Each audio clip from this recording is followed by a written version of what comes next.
Ele me respondeu: do ventre do inferno gritei, e tu ouvistes a minha voz. Vamos avançar para o capítulo 3, do versículo 1, que diz assim: e veio a palavra do Senhor a segunda vez a Jonas, dizendo: levanta-te e vai à grande cidade de Nínive, e prega contra ela a pregação que eu lhe disser.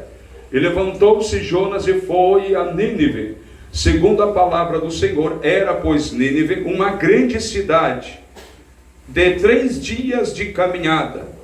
E começou Jonas a entrar pela cidade no caminho de 1 dia, e pregava e dizia: ainda 40 dias e Nínive será submergida, ou seja, destruída. Vamos avançar para nós ganhar tempo, meus irmãos. No mesmo capítulo 3, do versículo 9, agora é o rei de Nínive que diz: quem sabe se voltará Deus e se arrependerá e se apartará do furor da sua ira, de sorte que não pereceremos. Amém? Estamos reunidos nesta noite para engrandecer o nome do Senhor em um encontro de varões. É claro que o culto é em geral, abençoando a todos, o Senhor abençoa, mas falando-se de chamado, falando-se de carreira com Deus, falando, meus irmãos, de bênçãos que esperamos, de vitórias que precisamos alcançar do Senhor. O Senhor precisa, todavia, nos estabelecer, nos dar, meus irmãos, a confiança de nós podermos, aleluia, Jesus, receber das mãos de Deus a sua vitória. Quando olhamos para a Bíblia Sagrada e se contamos, ou seja, se damos, meus irmãos, a uma passagem tão abençoada, porque eu falei, meus irmãos, que o Senhor me revelou algo tremendo através desta palavra. Eu julgava o profeta Jonas no início da minha fé como um profeta fujão, como alguém, meus irmãos, que não tinha estrutura, ou seja, caráter, ou seja, fé para fazer a obra de Deus, até que o Senhor apertou e fez dele, meus irmãos, obedecer, ou fez obedecer, como se fosse algo meio que à força. Na verdade, eu estava enganado, meus irmãos. Ninguém consegue fazer nada para Deus sem antes estar preparado, sem Deus preparar, passar pelo período da preparação. Eu vou fazer uma pergunta para a igreja. Essa pergunta terá o sentido: primeiro, quem está preparado para fazer a obra? Segundo, quem está preparado para alcançar as promessas? Terceiro, quem está preparado para receber o milagre? Eu vou perguntar para quem está preparado para cumprir o ID, ou seja, a receber o chamado. Quantos têm chamado de Deus? Levante a mão para cima, aleluia.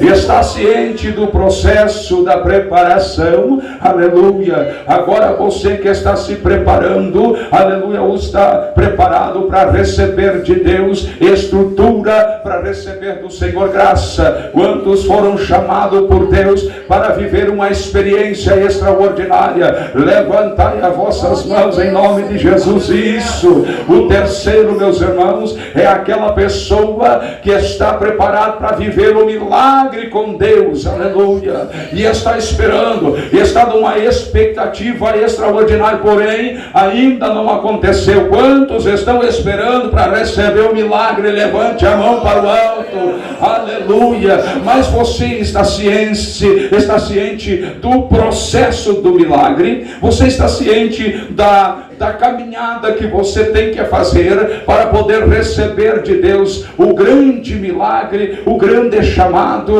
a grande estrutura, meus irmãos, para poder sair falando do amor de Cristo? Vem comigo nesta palavra, vamos meditar. O profeta Jonas, no capítulo 1, do versículo 1, vai falar, meus irmãos, que Deus tem um chamado com ele. O chamado de Jonas é assim: ei Jonas, levanta levanta aí da tua cidade e vai até Nínive e prega contra ela. Primeira vez a voz do Senhor, e prega contra ela, e ali você vai anunciar a minha vontade para aquele povo de Nínive. Este povo, a sua maldade subiu até as minhas narinas. Eu não suporto mais, olha só, irmãos, o que diz o Senhor: eu não suporto mais a maldade deste povo e preciso estabelecer juízo sobre eles. Então Jonas se levantou, ele mora, meus irmãos, eu vou tentar falar a cidade, em Gati-Hefer, se não me falha a memória, aleluias, e ele levanta, ao invés de ir, meus irmãos, até a cidade da onde o Senhor tinha falado, Jonas vai pegar um destino ignorado, ou seja, descendo até Jope, ele pega um navio para Tarse, que dá muitos km de distância, um lugar totalmente, meus irmãos, distante, perto da Espanha provavelmente, e ele então vai se desviar do caminho. Porém, na mentalidade de Jonas está desviando, está fugindo do caminho. Na mentalidade de Deus, Jonas começa o projeto ou o propósito de preparação para fazer a obra de Deus. Eu dizia que Jonas, meus irmãos, não quis ir a Nínive por causa, meus irmãos, da caridade, do amor. Ele ia pregar contra uma cidade que habitava idosos, mulheres e crianças, além dos soldados. Mas lendo a palavra de Deus, eu vi que Jonas não tinha amor ao próximo. E é algo, meus irmãos, que no capítulo 4 do seu livro, ele vai revelar quando Deus mostra, meus irmãos, a compaixão do perdão dos pecados de Nínive, e Jonas se revolta contra Deus, pedindo a morte, melhor que eu morra. Aí Deus vai fazer nascer uma árvore, ou seja, uma espécie de sombra sobre ele, e na noite daquele dia manda um verme que morde aquela árvore seca. Então Jonas se atribula ainda mais, dizendo: Deus, eu bem sabia que o Senhor não ia fazer nada, eu não queria sair da minha cidade por causa disso. Então Deus diz assim: qual é melhor para você? O povo que eu estou poupando, ou a tristeza do teu coração de perder uma planta que estava refrigerando o teu corpo físico? Está dando mais valor para os objetos do que por seres humanos, está dando mais valor para aquilo que possui, porque das almas, irmãos, isso aqui é uma mensagem séria, aleluia. Tem muitas pessoas, me perdoe se você tem o hábito, eu não gosto que machuque os animais de maneira nenhuma, mas tem pessoas que têm o hábito, meus irmãos, de tratar melhor o seu cachorro do que o ser humano, porque o cachorro come o bife junto com ele, come a carne junto com ele, aí bate o necessitado na porta. Eu não vou dar nada, esse camarada vai vender para comprar isso, para fazer isso e aquilo, tratar mais bem o animal do que o ser humano, que está na posição de Jonas. Ao invés de ter amor pelas almas, tem amor pelas coisas que possui, e Deus não está nesse negócio. O Senhor ama aqueles que batalham pela salvação da casa, aleluias. Então não era por amor ou por compaixão, aleluia, ou por temor àqueles que ele ia ferir. Pelo contrário, deixa eu falar para você quem é o exército, ou quem é a cidade de Nínive.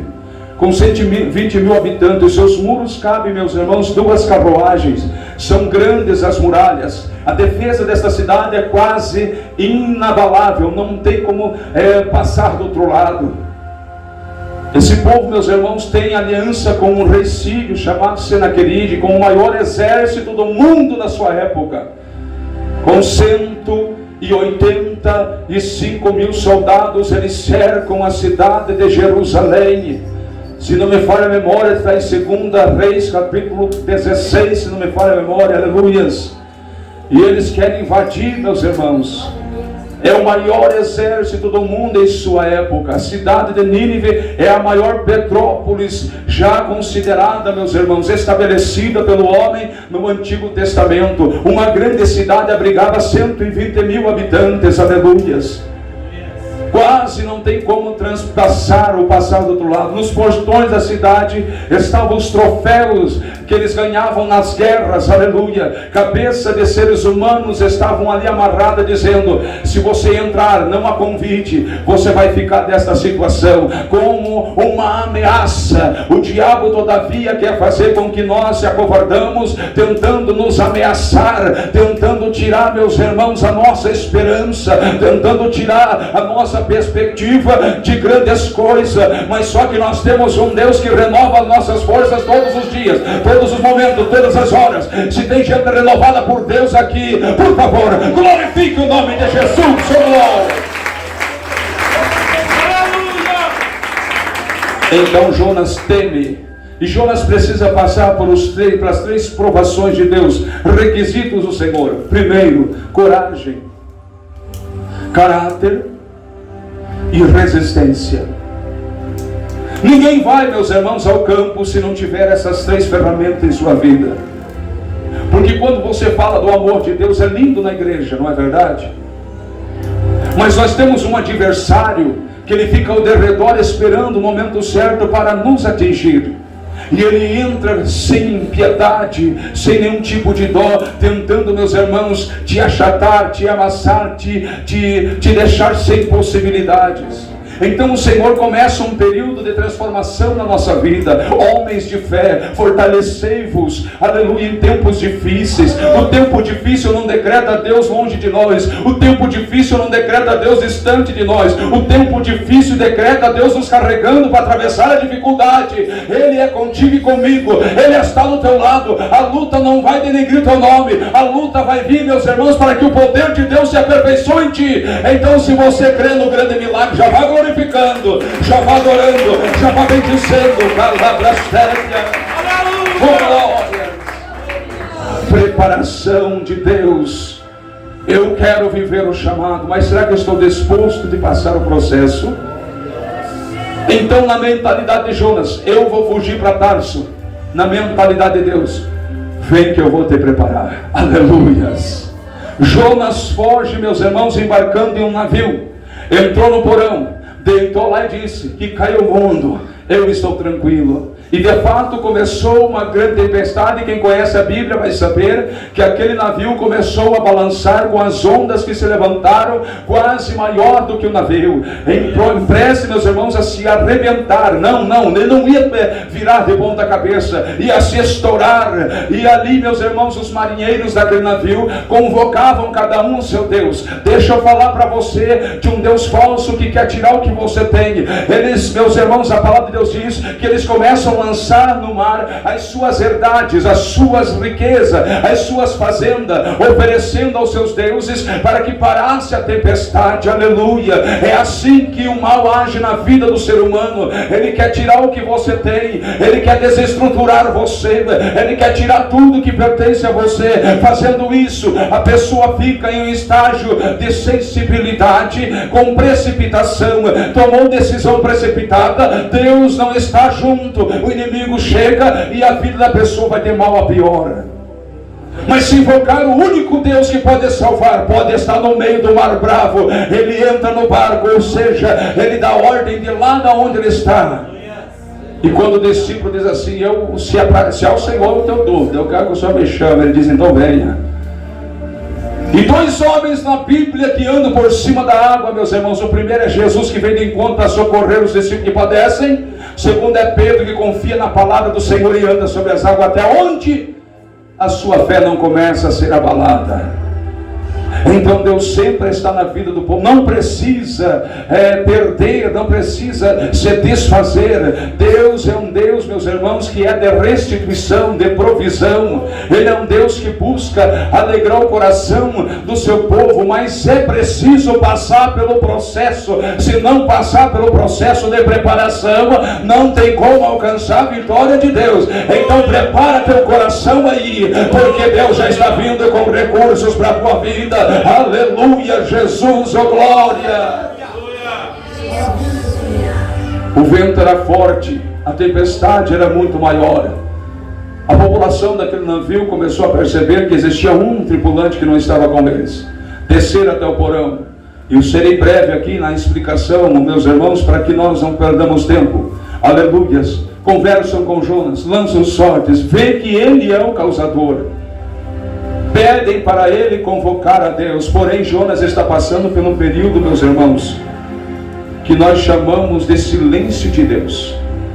Não significa que Deus não está, porque ele acha que está fazendo algo que não agrada a Deus. Porém, o Senhor está preparando tudo. Oh glória! Jonas dá a possibilidade para aqueles marinheiros: me lança no mar. Simplesmente me lança no mar e acaba toda a tempestade, vocês vão parar. Olha Deus fazendo a obra na vida de Jonas para ganhar uma tripulação de marinheiro que adoravam deuses e ídolos. Vem comigo, meus irmãos, ser preparado para receber a tua vitória, em nome de Jesus. Jonas está fugindo de Deus, Deus está preparando Jonas, e a prova disso é que no navio, aleluia, os tripulantes dizem: ei, nós não podemos tocar em você. Se você estando aqui contra a vontade do teu Deus, já nos veio esta tempestade, nós não conseguimos voltar à margem. Imagine só se nós tiver o teu sangue em nossas mãos. Agora o caráter daquele homem está sendo polido, e ele diz assim: ei, não vai ser cobrado o meu sangue das vossas mãos, porque eu entrei e estou me dando, porque é como Jesus, aleluia. Ninguém me toma a minha vida, eu a dou pelo meu povo, aleluia. Eita glória! Então, meus irmãos, eles lançaram Jonas ao mar. A tempestade se acalmou, e a Bíblia diz que uma tripulação inteira é convertida pelo poder da palavra. O homem na rebeldia fazendo a obra de Deus. Como que pode isso? Eita glória! Eita, nós achamos que estamos fugindo do propósito, pastor Antônio, e Deus está colocando nós justamente no caminho que Ele quer que nós ande. Eita Jesus, Ele é tremendo, o meu corpo está arrepiado, eu sinto o poder de Deus neste lugar. Há pessoas aqui que vão sair daqui poderosamente abençoadas. Pastor, essa é mensagem ministerial, é uma mensagem para obreiro, para membro? Não, ela é uma mensagem para você que está buscando do milagre e está achando que não está conseguindo por causa de alguns problemas e dificuldades que tu enfrenta. É só Deus preparando você para que quando chegar esse milagre, você saber aproveitar, aleluia, administrar e assim glorificar o nome de Deus vivo. Oh glórias! O primeiro submarino natural do mundo, tripulado por um passageiro. Pastor, o senhor está ficando meio doido. Não, um grande peixe pega Jonas e leva, meus irmãos, fazer um passeio no fundo do mar. Oh glória! Deus está preparando Jonas. Primeiro, o caráter, assumir a sua responsabilidade, assumir o seu chamado. Me lança no mar que tudo acaba. Ganhou a tripulação, Deus está sendo glorificado, aleluia. E o homem está achando que está sendo rebelde, o homem está achando que está fugindo do chamado de Deus. Eu estou fugindo. E agora, meus irmãos, vai entrar um outro personagem na história de Jonas. Esse não é destacado, mas nós conhecemos ele como um demônio, Satanás, acusador, aquele que oprime, aquele que lança seta. Sabe por que eu digo isso? Aleluia, Jesus. Quando Jonas está no ventre da baleia, Jonas está recebendo a acusação do diabo: eu mereço, eu corri de Deus e aqui vou padecer. Deus está resistindo a este homem para caminhar durante 40 dias pregando a palavra de Deus em um dos maiores exércitos da terra, meus irmãos, que degola os seus adversários, que fura os seus olhos para que nunca mais se levante. Um povo cruel. Deus está preparando a resistência do homem, aleluia, para ele entrar nesta cidade. E agora Jonas está no primeiro dia: eu mereço, eu não adianta, para mim não tem mais jeito. E Deus está assim, ó. Jeremias, capítulo de número 33, versículo 3. Jeremias, clama a mim. Jonas, estou esperando. Sem você levantar um clamor a Deus, o milagre não vai acontecer. É preciso você vir, é preciso você adorar, é preciso você glorificar, é preciso clamar a Deus. Glória! Segundo dia, Eu mereço estar aqui. Eu fugi de Deus, sou rebelde. Às vezes, irmãos, nós falhamos tanto com os nossos irmãos na fé, porque eles acabam dando uma resvalada, meus irmãos. E ao invés de nós estender a mão para eles, ajudar eles a levantar, nós vamos apontar o dedo dizendo: está vendo a tua rebeldia? E às vezes nós falhamos com nossos companheiros, com nossos irmãos e irmãs, que acabam vacilando na jornada, irmãos, e acabamos condenando, dizendo: não, está pagando, está vendo? Olha aí. A pessoa precisa de um abraço, de um apoio, de um levantar, de uma palavra de conforto, não de uma acusação, não de uma condenação, não dizendo. Ela sabe muito bem, meus irmãos, qual é o preço da ausência de Deus. Ela sabe muito bem o quanto é dolorido a gente. Não, Deus não se afasta, quem se afasta somos nós, a gente se afastar. Então ela não precisa que nós apontemos, ela precisa que nós estendemos as mãos. Jonas está na pressão psicológica: eu mereço estar aqui. E o Senhor está assim: clama a mim. E no capítulo 2, do versículo 1, você leu comigo: terceiro dia, a pressão do mar, o calor infernal lá dentro. Irmãos, eu trabalhei em fábrica, em firma. Se alguém trabalhou, vai saber do que eu estou falando. A gente limpava a caldeira no fim de semana. 2 minutos dentro daquela caldeira era o equivalente com uma semana de trabalho árduo. O calor, irmãos, o teu corpo inteiro soa. Você trabalha 2 minutos, o teu corpo vai começando a desfalecer, as tuas forças vai esvaindo pelo tamanho do calor. Agora imagine o que Jonas está passando dentro do ventre de uma baleia, meus irmãos, aonde há um calor terrível, falta de oxigênio. Aleluia. O oxigênio que traz ali é para os pulmões da baleia, não é para os pulmões de Jonas. Aleluia. Mas Deus está resistindo o homem, porque o chamado dele é fazer a diferença na vida de muitos. Aleluia. Jesus, eu vou abrir um parênteses aqui para você entender. Você lembra de Abraão? Abraão estava debaixo de uma árvore, gozando de tudo que tinha conquistado. Seu filho Isaac está numa bênção, a família está toda prosperando, já não tem mais Agar na sua família, Ismael já não está mais com ele. Então Abraão está realizado, mas Deus tem um chamado a Abraão de pai da fé. Aleluia. E Deus vai começar, meus irmãos, a fazer um trabalho de aperfeiçoamento. Ou seja, Abraão precisa ter novamente ser despertado. Não, irmãos, ele não precisa despertar a fé, ele tem que despertar o temor a Deus, de buscar ao Senhor por um longo período de tempo. Abraão está em silêncio e Deus continua em silêncio, está tudo normal. Aí o Senhor se apresenta a ele: Abraão, eu quero o sacrifício. Eu posso imaginar, meus irmãos, ele levanta correndo: eu vou sacrificar o melhor novilho, eu vou sacrificar a melhor ovelha. Com certeza, Senhor, nós vamos se alegrar. Deus diz: o sacrifício que eu quero agora é diferente. Me dá o teu. O meu o quê? Minhas fazendas, meus empregados? Não, me dá o teu filho. Mas ele não é o da promessa? Pois é, ele é da promessa. 3 dias andando antes de chegar no Monte Moriá, meus irmãos, junto com a pessoa que você vai sacrificar. Para você viver o processo de Deus, é necessário estar esperto com as coisas de Deus. Aleluias. Abraão está descansado, Deus vai despertar ele. E às vezes nós precisamos que Deus nos desperte também. Aleluias. Quando Ele pede para nós darmos, é difícil, porque nós vamos ter que tirar de nós alguma coisa que Ele precisa de nós. Mas não é que Ele queira de verdade, é apenas um despertar na fé, é apenas para viver o propósito da promessa. Aleluia. Abraão vai subir o monte, meus irmãos, ele olha para os seus empregados e diz: daqui a pouquinho nós voltaremos. Na metade do caminho, o menino Isaac diz: olha, pai, temos todas as preparações, mas nos falta o sacrifício. Ele olha o jargão que nós estamos usando aqui, meus irmãos, para que o povo seja abençoado. Ei, não se preocupe, Deus proverá.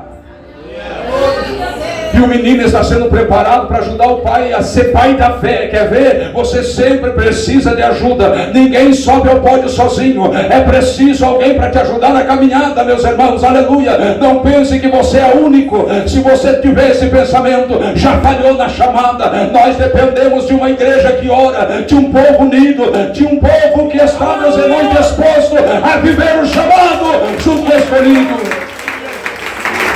Aleluia.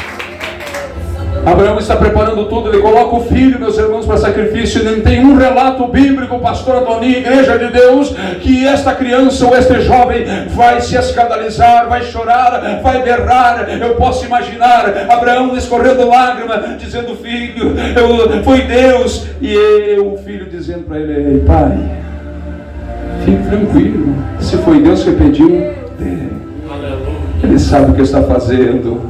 Sempre tem alguém que colabora com o teu crescimento. Aleluia. Sempre tem alguém.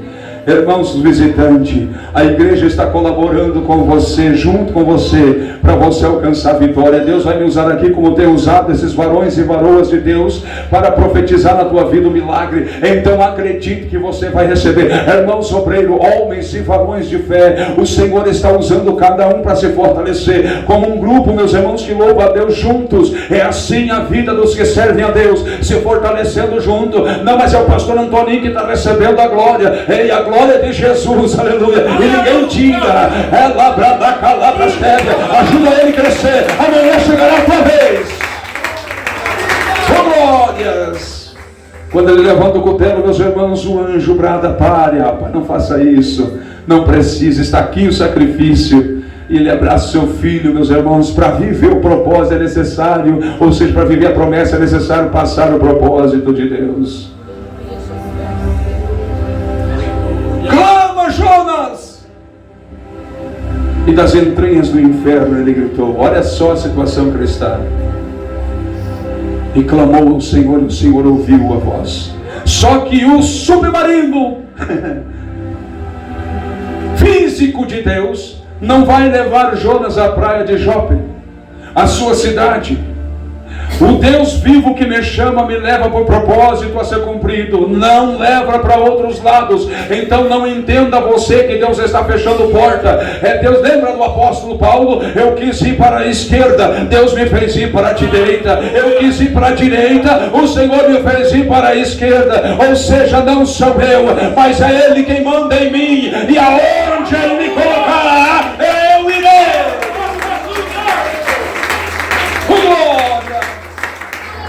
Acaba de se abrir, meus irmãos, as comportas do céu, e Deus está colocando na mão de pessoas aqui coisas extraordinárias. Oh, aleluia. O grande peixe vai à praia de Nínive, descarrega o passageiro único e deixa ele. O capítulo 3 do versículo 1 diz que a segunda vez, impressionante, a Bíblia diz que Deus é Deus de uma palavra, não é de duas, não é verdade? Mas eu vejo Deus revogando a sua palavra com a humilhação do homem. Então existe uma coisa que move a revogação. Olha só, pode estar condenado pelo diabo, não tem mais jeito, a família, o Jó está perdido, não tem mais jeito, está na mão do traficante, está na mão das pessoas de má índole, está decretado de morte, não tem mais jeito. Lá vem a revogação. A irmãzinha está de joelho todos os dias na igreja. O irmãozinho está clamando a Deus todos os dias na igreja. E o Senhor começa a fazer um bloqueio em volta daquele jovem, usando o próprio traficante lá para proteger ele, usando a própria pessoa do mundo para dar defesa para ele. Ei, irmão, você não leu a Bíblia? Não conhece a história de Moisés? Aonde ele foi criado? Com quem ele foi ensinado? Olha aí, meus irmãos, ele recebendo estrutura mental e física de Faraó. Mas quando tem unção de Deus, Deus não deixa ser contaminado. Usa o faraó para proteger ele, usa a filha do faraó para dar defesa para ele, porque o projeto de Deus estava crescendo para peguar, para livrar, para libertar o povo. Eita glória, oh aleluias. Esse Deus é demais. Meu marido está bebendo, todas as noites eu tenho que juntar ele na porta da casa. Ei, não pega ele com uma palavra, está bebendo, não, miserável. Não, irmã, vai diferente. Ei, profeta de Deus, vem aqui, obreiro. Ele vai olhar, você está bebendo mais do que eu, não tem problema, deixa ele falar. É você que está profetizando, é você que está criando um bloqueio de proteção. Quando ele começar a fazer a obra, ele vai olhar para você, minha irmã, com lágrimas nos olhos, dizendo: me perdoe, minha esposa amada, você me ajudou. Alguém precisa de alguém. Deus só vai colocar no trilho que Ele quer que ande. Aleluia.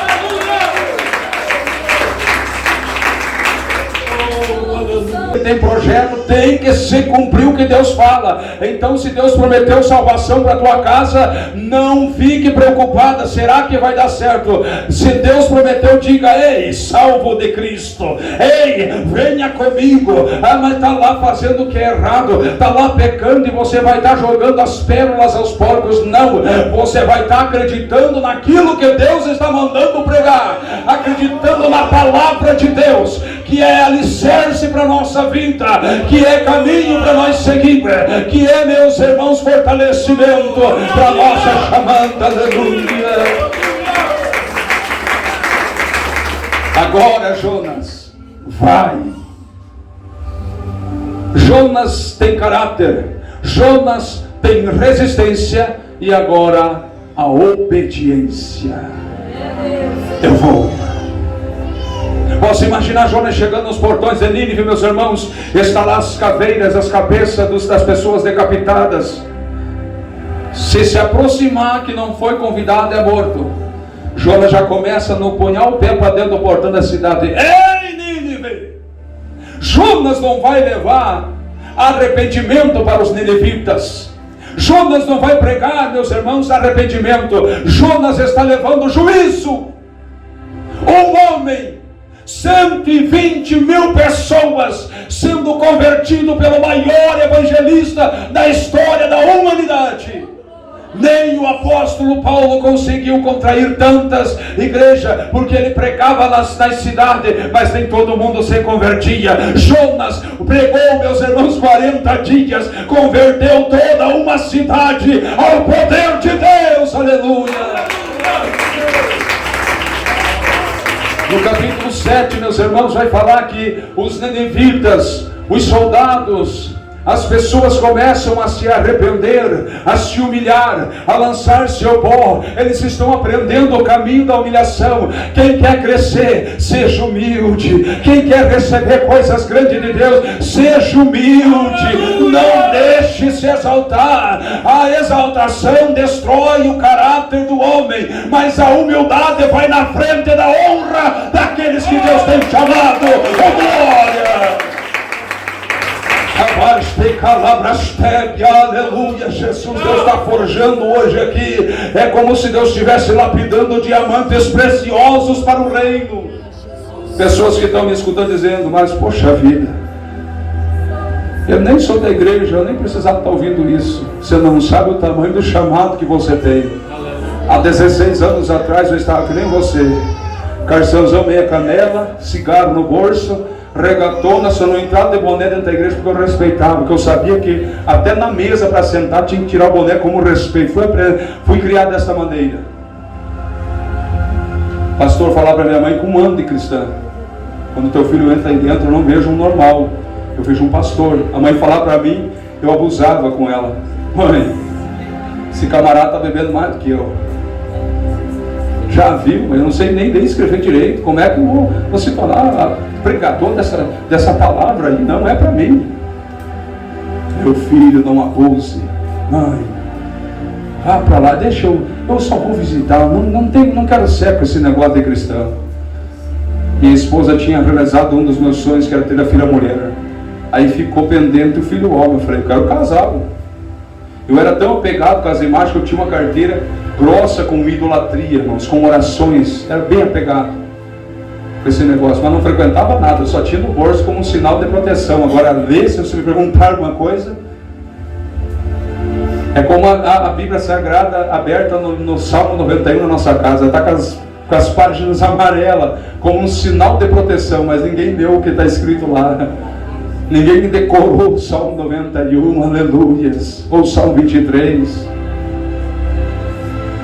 Aí o Senhor fez gerar, meus irmãos, o meu sonho secundário, meu filho homem. Mas quando ele nasceu, ele teve um pequeno problema, que a medicina não sabia o que era. Deus começou a me colocar no trilho dele, aleluias. E das 10 horas da manhã até meia-noite do outro dia, no início do outro dia, eu num hospital, no fundo daquele hospital tinha uma mesa com cheio de imagem. Eu vi o meu filho morrer, irmãos, e acredite você, eu não tinha uma coragem, que é só o sangue de Jesus.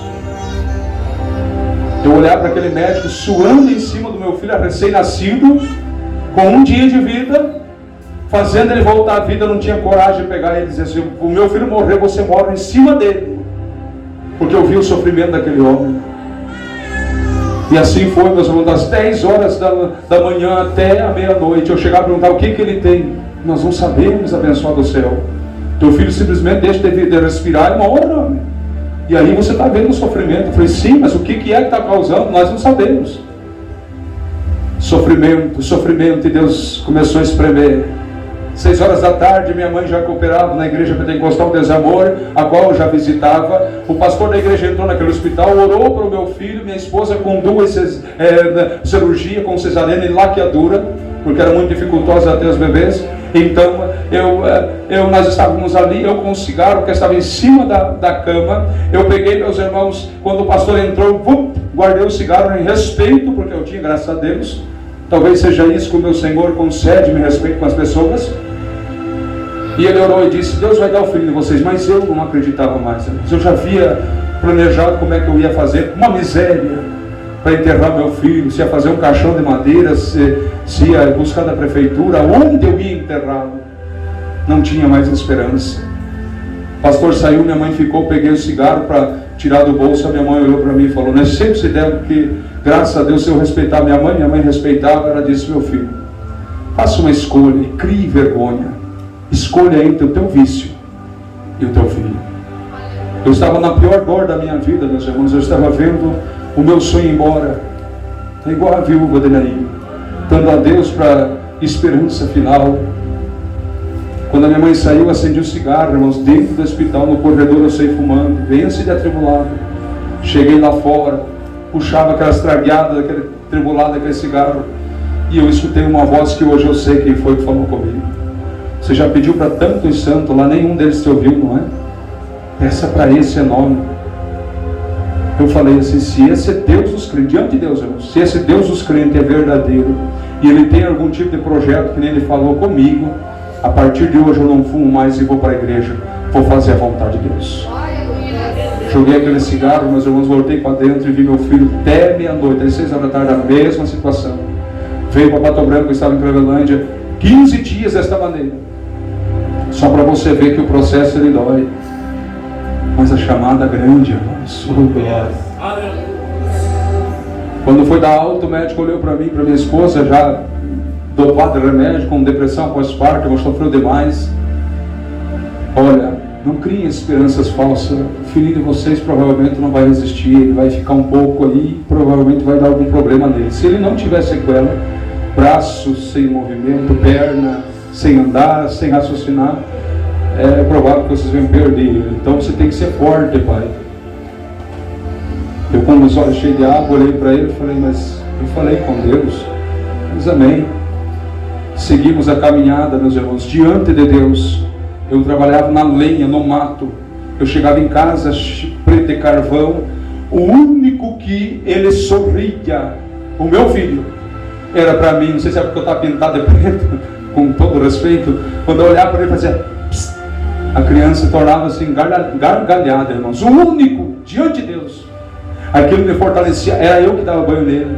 E eu vi ele começar a reagir, e comecei a tardar com o meu propósito. Está vendo o chamado, irmãos? Às vezes nós somos que nem Jonas, não estamos nem percebendo. Aleluia, de não, agora Deus está fazendo, não estou fumando, não estou bebendo, já é o suficiente. Deus diz: não, você eu não quero no mundo, você eu quero dentro da minha obra. Dando banho no meu filho recém-nascido, você sabe como é que é, quem é pai fresco, pai novo, pai velho, já sabe. Ele balançou a cabecinha dele, encostou no meu ombro, meus irmãos, e ali soltou tudo que ele tinha no estômago. Soltei correndo no braço da minha esposa, que estava observando eu dar banho na criança. Fomos se vestir, vamos para o UPA. As enfermeiras, médicos olharam para nós como se fosse dois. A criança está bem, não tem nada, mas eu vi, ela desmaiou. Não, fique tranquilo, algum cheiro. Aí o inimigo vem: sim, você trabalha na lenha, cheio de combustível, cheio de gasolina, nem se preocupe. Mais uma semana se passou. Na outra quarta-feira, no final de semana, no domingo, ia dar um presbítero de São Paulo que ministrava a Santa Ceia na cidade de Clevelândia. A igreja dá mais de 300 pessoas, uma igreja lá em Clevelândia. Na quarta-feira, dando banho, me cuidando para a criança não colocar a boca em mim, descuidei, ele deu aquela balançadinha na cabeça, encostou novamente a boca no meu ombro. E até vomitar sangue, irmãos. Desmaiou como se tivesse morto, arrochou todo o lábio dele. Eu caí de joelho no chão e disse: Deus, se o Senhor está cobrando de mim, desse final de semana não passa de eu me render ao Senhor, mas não toca mais no meu filho. Aleluia. Domingo eu na igreja, meus irmãos, a igreja superlotada para mostrar que Deus é fiel e Ele usa quem Ele quer. O presbítero estava lá, cheio do poder de Deus. Última revelação, e eu já encerro. Ai, em nosso meio Deus fala assim: é a última chance que você tem. Deus já te deu 3. A quarta não inteira e você vai chorar lágrimas de sangue. Faça o que você... Ele falou só a minha vida. E eu lá e o diabo no meu ouvido: quarta-feira tem menos gente, terça-feira tem menos gente, quinta-feira tem menos gente, aceita outro dia. Veio uma irmã, meus irmãos, para tentar confundir a mente da gente. Quando ela chegou no altar, o pastor disse: irmã, eu vou orar, mas não é a senhora da revelação. Eu vou te dar a última oportunidade, que esta oportunidade é a última. E eu comecei a andar, meus irmãos, no lugar que eu estava. O meu corpo inteiro, pode notar, irmãos, eu não tremo. O meu corpo inteiro tremia. Parece que eu estava andando 50 quilômetros do lugar que eu estava, no meio da igreja, até no altar. O diabo fala no meu ouvido: não, olha a vergonha, olha o que você está fazendo. Quando eu encostei a mão naquele altar, aquele presbítero olhou para mim e falou: você vai ser um pastor da obra do meu pai, ele vai te usar em muitos lugares. Eu olhei: só faço o que você tem que fazer, eu quero paz no meu coração. Naquele dia eu fui um herói para o meu filho, irmãos. Cumpri o que eu prometi. Vem comigo, 16 anos ele tem.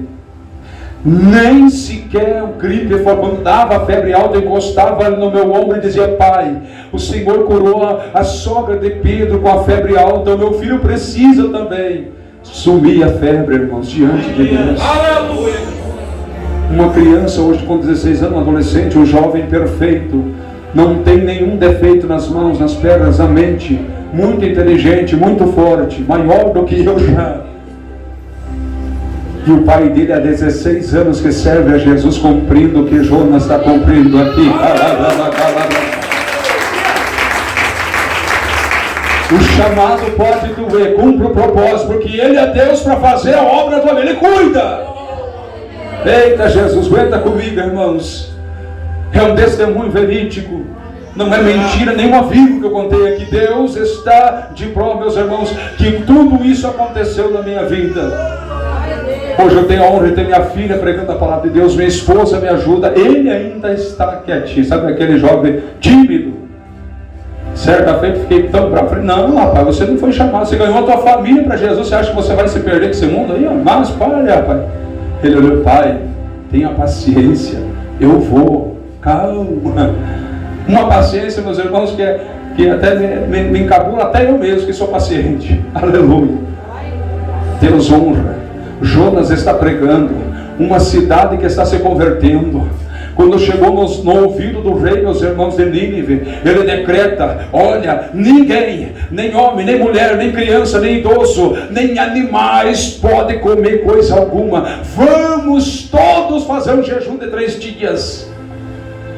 E o que me chamou a atenção é no verso 9, ele disse: irmãos, um povo que já está condenado pela sua rebeldia e maldade, um povo que não tem possibilidade. Na visão de Jonas, ele não está pregando salvação, ele está pregando juízo.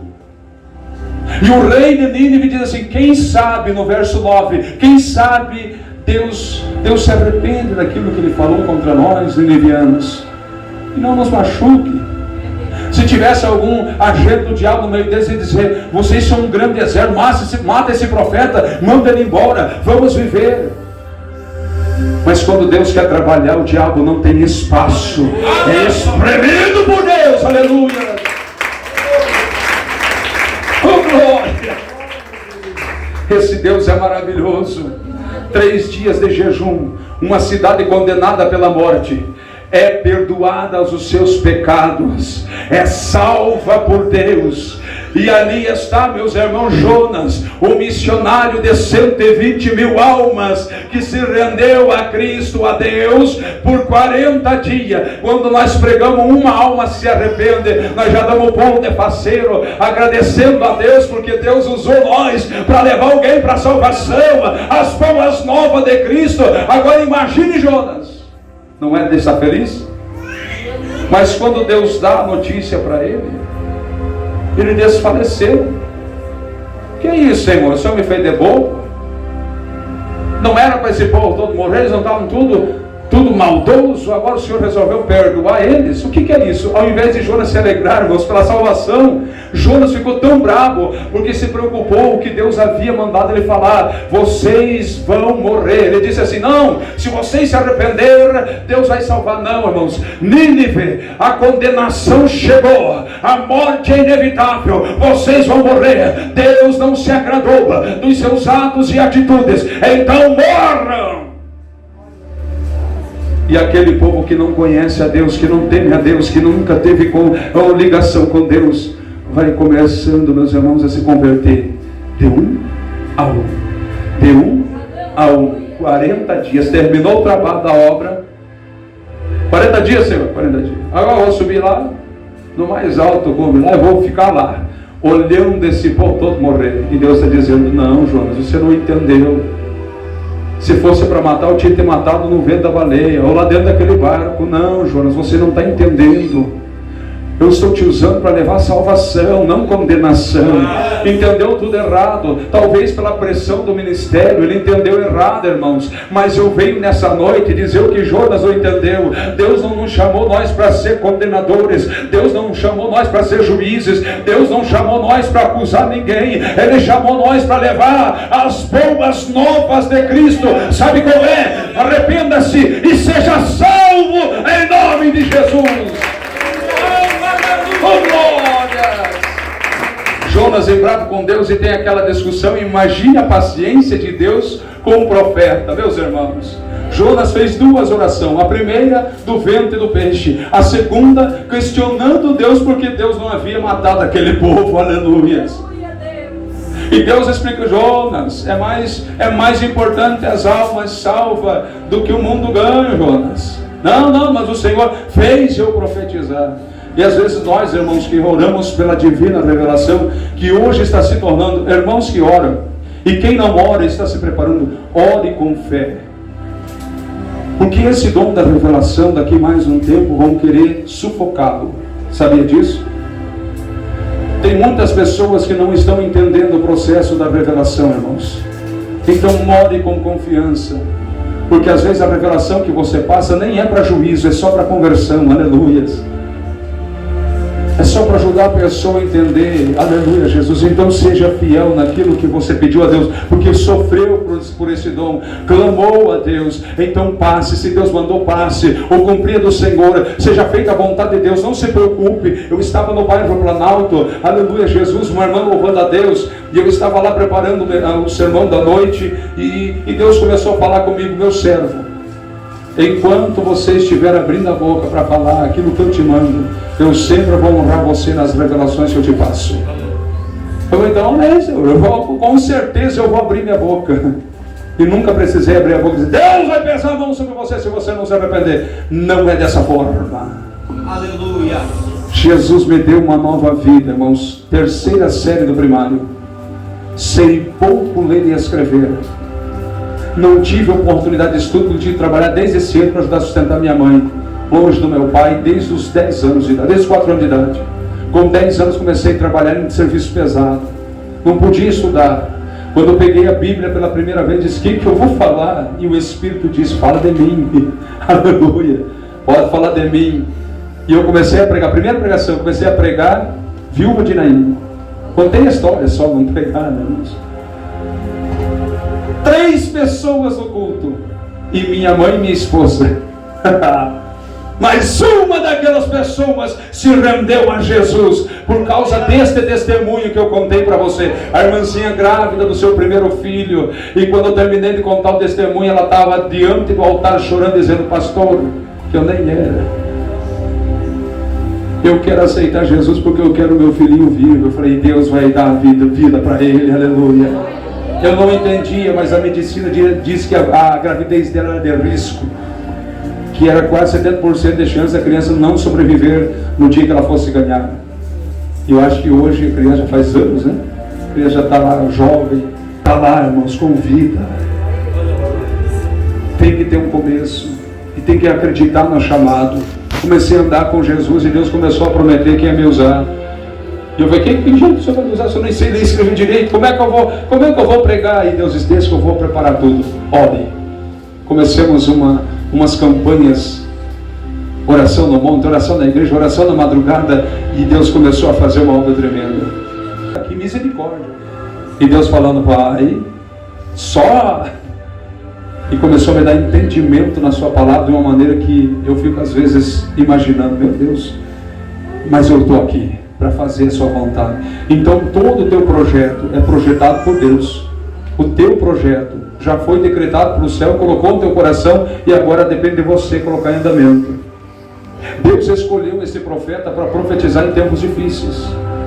Deus escolheu você para glorificar o nome de Deus em tempos difíceis.